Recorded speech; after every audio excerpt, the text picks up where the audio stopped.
السلام علیکم ورحمۃ اللہ وبرکاتہ نحمده ونصلی علی رسولہ الکریم اما بعد۔ آج کا سبق سن لیجئے۔ آج کے سبق کی سرخی ہے جنت میں داخل ہونے کا نبوی نسخہ۔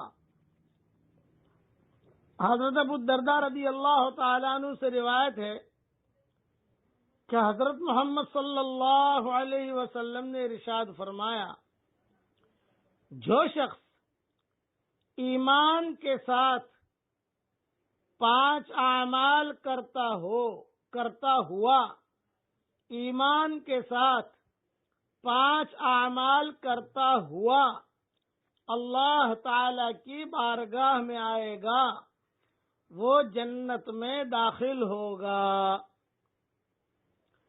5 نمازوں کو ان کے وقت پر اہتمام سے اس طرح پڑھے کہ ان کا وضو اور رکوع سجدہ صحیح طور پر کرے۔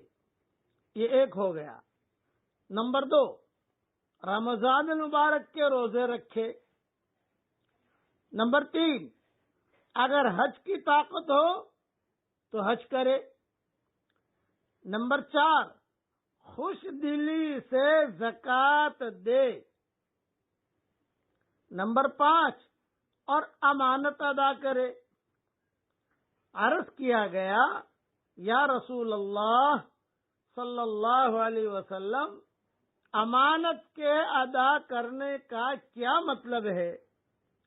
تو آپ صلی اللہ علیہ وسلم نے ارشاد فرمایا، جنابت کا غسل کرنا۔ کیوں کہ اللہ تعالی نے آدم کے بیٹے کے دینی اعمال میں سے کسی عمل پر اعتماد نہیں فرمایا سوائے غسل جنابت کے۔ کیوں کہ غسل جنابت ایسا چھپا ہوا عمل ہے کہ اس کے کرنے پر اللہ تعالی کا خوف ہی اسے آمادہ کر سکتا ہے۔ یہ حدیث طبرانی میں ہے۔ اس لیے ان 5 چیزوں کا اہتمام سے ادا کرنا ہے۔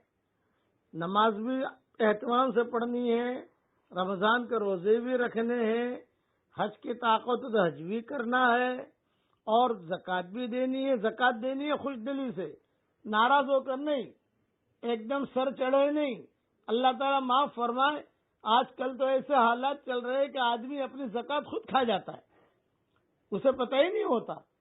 اس لیے نہیں، آدمی چاہے خوش دلی کے ساتھ بندوں کا حق ہے بندہ ادا کرے، اور غسل جنابت اہتمام کے ساتھ کرے۔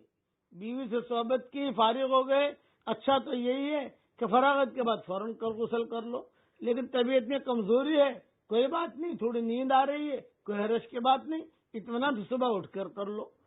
مطلب کہ کرو۔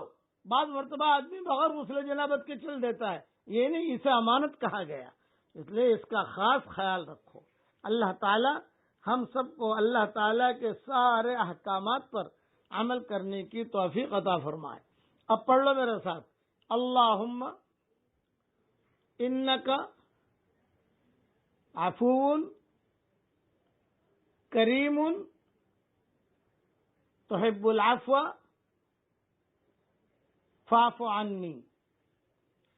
اے اللہ، تو ہم سب سے راضی ہو جا۔ آمین۔